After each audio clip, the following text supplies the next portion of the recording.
তুর্কিদের ইতিহাসে যে সকল মহামানবের কথা বারবার উল্লেখিত হয় তাদের মধ্যে একজন ওরগুজ খান। এমনকি তুর্কিদের বিখ্যাত শাসকেরা ওরগুজ খানকেই তাদের আদর্শ মেনেছেন। কারণ হিসেবে দেখতে গেলে এটা বুঝেই বাহুল্য, তিনি ঈসা আলাইহিসসালামের বহু আগেই জন্ম নেন এবং মূলত ছিলেন নূহ আলাইহিসসালামের বংশধর। নূহ আলাইহিসসালামের সময় থেকে তার সময়কাল আসতে আসতে তারা মহান আল্লাহের বাণী অনেকটাই বিকৃত করল। ওরগুজ খানের নেতৃত্বেই সকল মধ্য চীনের তুর্কি গোষ্ঠী একত্রিত হয় ইসলামের ছায়ায়।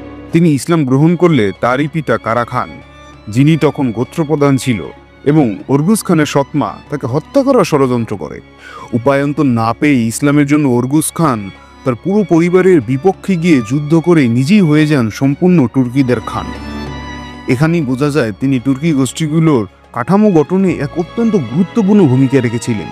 তার 6 পুত্র নেতৃত্ব দিয়েছিল মূলত 6টি গোষ্ঠীকে, আর তার 24 নাতি পরবর্তীতে প্রতিষ্ঠা করেছিল আরও 24টি গোত্র, যা তাকে অধিকাংশ তুর্কি গোষ্ঠীর প্রতিষ্ঠাতা এবং তাদের নৈতিকতার এক শ্রদ্ধেয় প্রতীক হিসেবে প্রতিষ্ঠিত করেছে।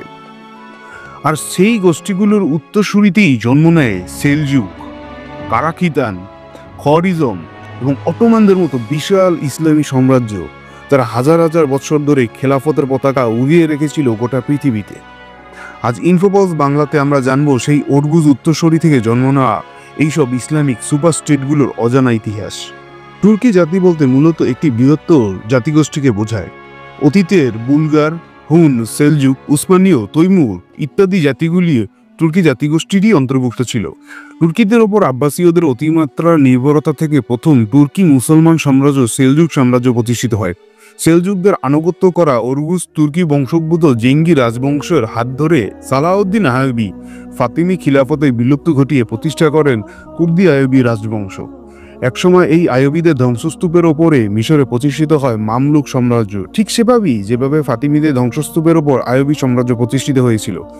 মধ্য এশিয়ার আরেকটি বর্ণাঢ্য মুসলিম সাম্রাজ্য খওয়ারিজন, এটি তুর্কি বংশোদ্ভূত সাম্রাজ্য ছিল, যেটি 1200 শতকে আব্বাসীয়দের পতনের কয়েক দশক আগে মঙ্গলদের হাতে ধ্বংস হয়ে যায়। রোমান, ক্রুসেডার এবং মঙ্গলদের আগ্রাসনের শক্ত নির্বেদ্য দেওয়াল হয়ে প্রতিহত করেছে এই খওয়ারিজন, সেলজুক, আইয়ুবী এবং মামলুকরা। কিন্তু খিলাফত শাসনের শেষ অবধি কেউ টিকে থাকতে পেরেছে, কেউ টিকে থাকতে পারেনি। মঙ্গলদের আক্রমণে আব্বাসীয়, সেলজুক, খওয়ারিজমের পতন এবং জেঙ্গি আইয়ুবী যখন ময়দান থেকে হারিয়ে গেছে, আবার কেউ কেউ তখন অস্তিত্ব বাঁচানোর লড়াইয়ে ব্যস্ত। ঠিক তখনই ধ্বংসস্তূপের মধ্যে থেকে ফিনিক্স পাখির মতো উত্থান ঘটে অটোম্যান তথা উসমানীয় তুর্কিদের। এই সাম্রাজ্যের অধীনে কনস্টান্টিনোপল বিজয় হয়, যা চিরতরে বাইজেন্টাইন সাম্রাজ্যের সমাপ্তি ঘটায়। ইসলামী স্বর্ণযুগের শেষ পর্যায়ে একটি শক্তিশালী শক্তি হিসেবে আবির্ভূত হয় এই উসমানীয় তুর্কিরা। এইদিকে ভারতীয় উপমহাদেশের অঞ্চলগুলোতে ইসলামের ব্যাপক প্রসার ঘটতে থাকে ততদিনে। দিল্লির তুর্কি সালতানেত এবং বাংলার তুর্কি শাসনামলে পরবর্তীতে দিল্লির শাসন ক্ষমতায় বসা মুঘলরাও ছিল বৃহত্তর তুর্কি জাতিভুক্ত, যদিও তাদের রক্তের ধারায় তুর্কি ও মঙ্গল উভয় মিশ্রিত ছিল।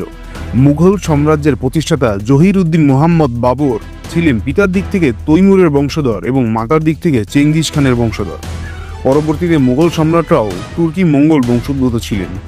মানব সভ্যতার ইতিহাসে 2টি জাতি যাদের ইসলাম গ্রহণের আগে উল্লেখযোগ্য কোনো ইতিহাস ছিল না, সাম্রাজ্য বা রাষ্ট্র তো দূরের কথা, তাদের একটি আরব এবং আরেকটি তুর্কি জাতি।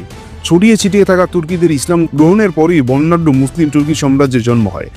ইসলাম এই 2 জাতিকে শুধু গ্লোরিফাই করেনি, বরং পুরো বিশ্বের নেতৃত্বে বসিয়েছিল। ইসলামের প্রচার প্রসারের সাথে সাথে আরব ও তুর্কি যাযাবর মুসলমানরাও বিশ্বের বিভিন্ন অঞ্চলে আধিপত্য বিস্তার করতে শুরু করে। ইসলাম ও উম্মার চেতনাবোধ থেকে দূরে সরে যাওয়া মাত্রই এই 2 আরব ও তুর্কি জাতি বিশ্ব রাজনীতির নিয়ন্ত্রকের আসন থেকে ছিটকে পড়ে যায়। 1924 সালে উসমানীয় খিলাফতের পতনের সাথে সাথে প্রায় 1300 বছর ধরে চলমান খিলাফত শাসনের অবসান ঘটে। খিলাফতের পতন পূর্ব যুগে বিশ্বব্যাপী মুসলমানদের উপর দমন নির্যাতন যতটুকুই ছিল, খিলাফত বিলুপ্তির পর তা আরো বহুগুণে বেড়ে যায়। ইহুদিদের ইসরায়েল নামক অবৈধ রাষ্ট্র প্রতিষ্ঠার পথ খুলে যায় এবং অসংখ্য নবী রাসূলের পুণ্যভূমি ফিলিস্তিন পুরোপুরি হাতছাড়া হয়ে পড়ে।